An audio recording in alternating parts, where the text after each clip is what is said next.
नमो नारायण। आज हम सुनेंगे निर्जला एकादशी व्रत कथा।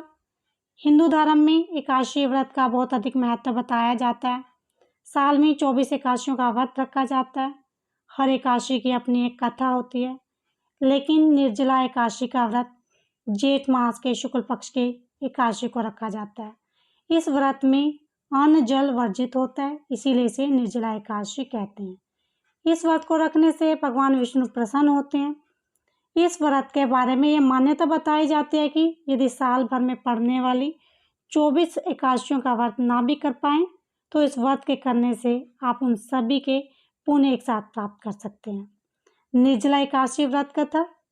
एक दिन वेद व्यास ने 5 पांडवों को चारों पुरुषार्थ को देने वाली एकादशी व्रत का संकल्प कराया, जिसके बाद पांडवों में सबसे बड़े युधिष्ठिर ने कहा, हे जनार्दन, कृपया जेठ मास के शुक्ल पक्ष में आने वाली एकादशी का वर्णन कीजिए। इस बात का जवाब देते हुए भगवान श्री कृष्ण ने कहा, हे राजन, इसका वर्णन परम पिता व्यास जी ही कर सकते हैं, क्योंकि वे ही संपूर्ण शास्त्रों के ज्ञाता होने के साथ ही वेद विधांतों की भी परंपरागत हैं।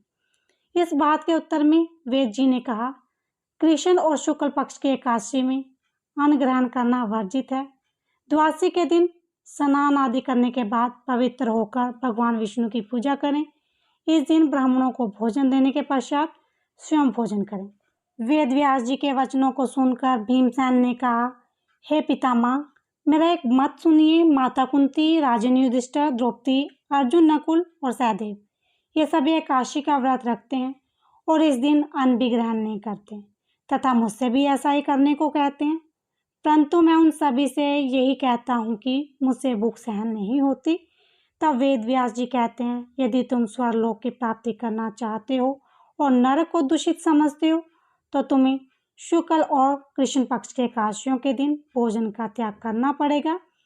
आगे भीमसेन वेद व्यास जी से कहते हैं, आदरणीय पितामह, मैं आपसे सत्य वचन कहता हूँ, मुझसे दिन में एक बार भोजन करने के बाद भी व्रत नहीं किया जाता, तो उपवास करना मुझे असंभव सा प्रतीत होता है। मेरे पेट में वक्र नाम की अग्नि हमेशा प्रज्वलित रहती है, जिसके चलते मुझे बहुत अधिक भोजन ग्रहण करना पड़ता है। उसके बाद ही यह शांत होती है। महामुनि, मेरे लिए कोई ऐसा एक व्रत निश्चय करके बताइए, जिसे साल में सिर्फ एक बार रखने से मेरे स्वर्ग प्राप्ति का मार्ग सुलभ हो सके। मैं पूरे मन और निष्ठा से इस व्रत का पालन करूंगा। वेद व्यास जी ने भीम से कहा, भीम, जेठ मास की शुक्ल पक्ष में जो एकादशी हो, जब सूर्य या तो वृश्चिक राशि पर हो या मिथुन राशि पर, इस दिन तुम पूरे यंत्र के साथ निर्जला व्रत रखो। जल तभी ग्रहण करो जब तुम्हें कुल्ला या आचमन करना हो। इसके अन्यथा किसी अन्य प्रकार से जल ग्रहण करने से यह व्रत खंडित हो जाएगा। एकादशी के दिन सूर्योदय से लेकर अगले दिन के सूर्योदय तक व्यक्ति जल तक का त्याग करता है तो ही व्रत पूर्ण माना जाता है। इसके बाद द्वादशी के दिन स्नान करके ब्राह्मणों को भोजन करा के उसके पश्चात स्वयं भोजन ग्रहण करें। ऐसा करने से साल भर में जितनी भी एकादशी आती हैं, उन सब का फल केवल एक निर्जला एकादशी से मनुष्य प्राप्त कर सकता है। इसमें कोई भी शंका नहीं। गदा, शंख और चक्र को धारण करने वाले भगवान विष्णु ने स्वयं मुझसे कहा था कि यदि मनुष्य सब त्याग कर मेरी शरण में आ जाए और एकादशी को निराहार व्रत करे, तो यह निश्चित ही सभी पापों से मुक्त हो जाएगा। वेद व्यास जी कहते हैं, हे कुंती नंदन, निर्जला एकादशी के दिन अब जो दान का महत्व है उसे ध्यान से सुनो। उस दिन जल में विराजमान भगवान विष्णु के पूजन के साथ जल में धेनु यानी पानी में खड़ी हुई गऊ का दान करना चाहिए। इसके अलावा अन्य किसी गाय का दान भी कर सकते हैं।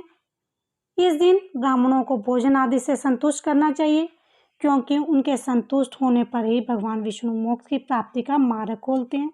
जो भी मानव भगवान विष्णु की पूजा के साथ ही रात्रि के समय जागरण करते हुए इस निर्जला एकादशी के व्रत को रखता है, वे न केवल स्वयं को अर्पित अपने साथ अपनी 100 पीढ़ियों को भी भगवान श्री हरि के धाम में पहुंचा देते हैं। निर्जला एकादशी के दिन दान का भी महत्व है। इस दिन अन्न के साथ वस्त्र, गाय जल, शय्या, आसन, कमंडल व छाता आदि का दान करने चाहिए। जो भी व्यक्ति ब्राह्मणों को जूते दान में देते हैं, वह सोने के विमान पर बैठकर स्वर्गलोक पहुंच जाते हैं। भीम जेठ मास के शुक्ल पक्ष में इस निर्जला एकादशी के व्रत करता है। वह मनुष्य भगवान हरि के पास पहुंचकर हर्ष का अनुभव करता है। इस तरह से जो भी पूरे मन से पाप को नाश करने वाली इस एकादशी के व्रत को करते हैं, वह सभी पापों से मुक्त होकर आनंद को प्राप्त होते हैं। वेद व्यास जी के ये वचन सुनकर पांडुपुत्र भीम ने भी इस शुभ एकादशी के व्रत को ध्यान में रखते हुए व्रत करना शुरू कर दिया। बोलो विष्णु भगवान की जय।